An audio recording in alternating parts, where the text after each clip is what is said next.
Assalamualaikum warahmatullahi wabarakatuh.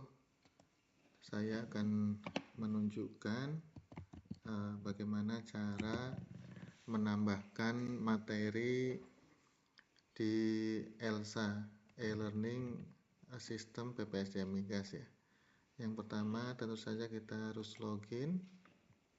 Pastikan menggunakan akun sebagai teacher atau sebagai trainer di sini. Kemudian masuk. Nah, di sini kita bisa memilih di mana training-training yang kita di-assign sebagai teacher di dalamnya. Contohnya saya akan masuk di salah satu di perawatan sumur, reclass. Ini contohnya. Nah, kemudian di sini kita harus hidupkan mode ubah. Seperti ini. Kita klik hidupkan mode ubah. Kemudian di sini sudah ada beberapa topik ya. Dari misalnya saya akan di topik pertama yaitu topik umum, tambahkan sebuah aktivitas, kemudian pilih berkas. Kemudian klik tambahkan. Nah, di sini kita perlu memasukkan judul materi kita. Misalnya saya akan memasukkan materi tentang hoisting equipment.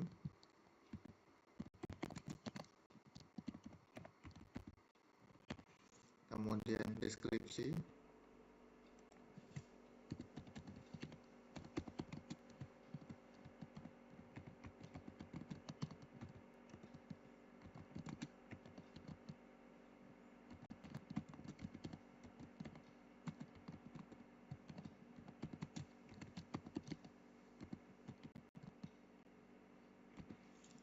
Nah, kemudian di sini kita tinggal tambahkan filenya.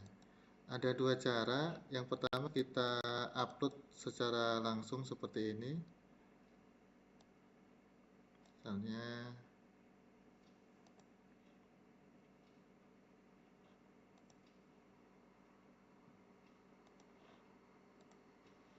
seperti ini.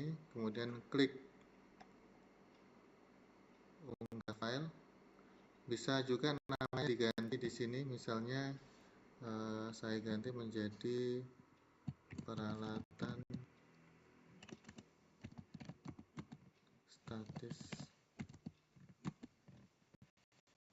Kemudian nama penulis bisa diganti juga, klik upload ya.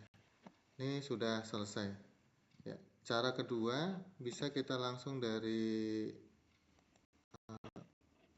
window explorer, kemudian kita tinggal tarik ke sini ya, seperti itu. Jadi kita punya dua.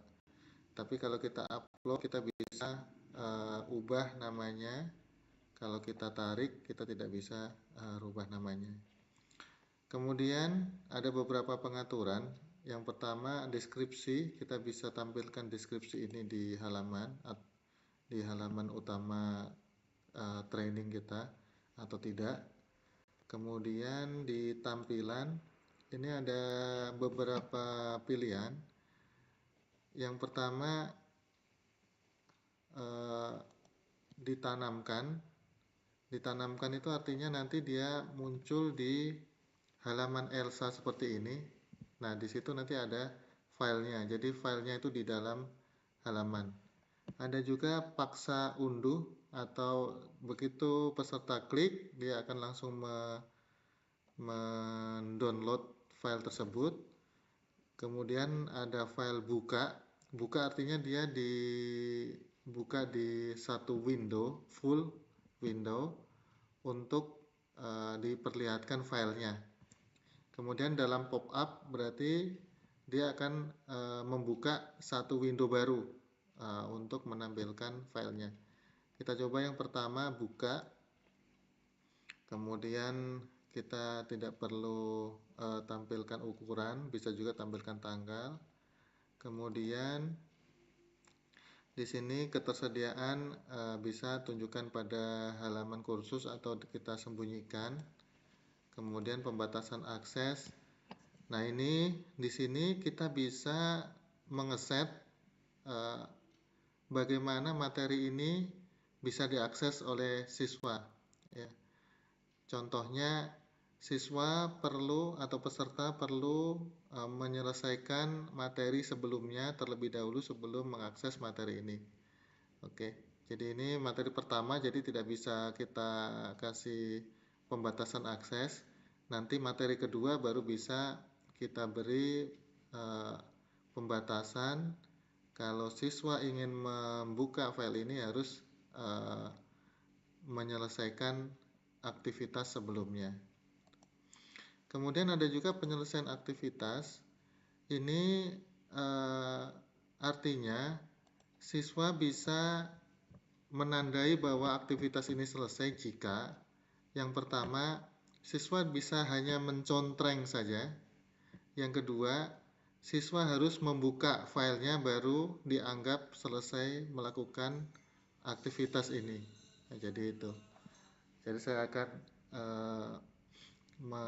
memilih aktivitas otomatis lengkap apabila kondisi terpenuhi, yaitu siswa harus melihat aktivitas ini untuk menyelesaikannya. Kemudian yang selanjutnya, tag dan kompetensi ini tidak perlu diisi. Ya. Isinya hanya untuk mempermudah pencarian. Ya. Tapi kalau mau diisi silakan dicoba. Kemudian kompetensi ini harus dibuat master kompetensinya dulu ya, di kursus. Jadi kalau belum dibuat di sini tidak ada. Jadi kompetensi ini misalnya di kursus operatorik semacam ini kita memberikan misalnya kompetensi mengoperasikan hosting system, kemudian kompetensi mengoperasikan circulating system. Nah, satu kompetensi itu bisa kita buat, nanti ada beberapa materi yang harus diselesaikan untuk memenuhi kompetensi tersebut, seperti itu. Kalau sudah selesai, kita bisa simpan dan kembali ke kursus. Oke, jadi tampilannya akan seperti ini. Kalau sudah selesai, kita bisa matikan mode ubah untuk melihat bagaimana tampilan materi yang sudah kita upload tadi di halaman peserta. Kita matikan mode ubah, kemudian klik hosting equipment. Tadi udah ada deskripsinya. Kita klik. Nah, ini artinya ketika siswa klik, dia akan buka di halaman baru seperti ini. Ya, halaman yang baru seperti ini. Oke.